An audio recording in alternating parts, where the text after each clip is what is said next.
ఓ పల్లెటూర్లో రాజు అనే చిన్న బాబు తన నానమ్మతో ఉండేవాడు. తల్లిదండ్రులు నగరంలో పనిచేసేవారు. ఆ బుడ్డోడికి ఆడుకునే స్నేహితులు లేరు.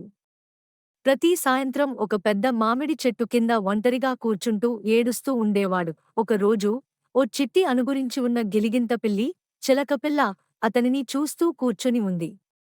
మెల్లగా చెట్టు నుండి దిగివచ్చి రాజు పక్కన మామిడి ఆకును ఉంచింది. ఆ ఆశ్చర్యానికి రాజు నవ్వాడు. ఆ రోజు నుండి వాళ్ళిద్దరి మధ్య గొప్ప స్నేహం మొదలైంది.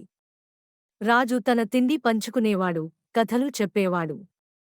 మామిడి చెట్టుకు చిన్న ఊయల కూడా తీయించాడు. ఏడుపొచ్చినప్పుడు గిలిగింత పిల్లి పుష్పాలు తెచ్చి నవ్వించేలా అల్లరి చేసేది. ఒకరోజు రాజు తల్లిదండ్రుల వెంట నగరానికి వెళ్లాల్సి వచ్చింది. అతను గిలిగింత పిల్లిని బిగంగా కౌగిలించుకుని ఏడ్చాడు. అది మళ్ళీ ఒక మామిడి ఆకును అతని చేతిలో పెట్టింది. ఏళ్ల తర్వాత రాజు పెద్దవాడై ఊరు తిరిగి వచ్చాడు. మామిడి చెట్టు అలాగే ఉంది. ఓ చిన్న గిలిగింత పిల్లి మళ్లీ చెట్టుపై నుండి దిగి వచ్చింది. రాజు కన్నీళ్లతో నవ్వాడు, ప్రేమ నిజంగా మరవదు. మోరల్: నిజమైన స్నేహం మాటలు కాకుండా మనసుతో మాట్లాడుతుంది. గిలిగింత పిల్లి ఏడుస్తుంది.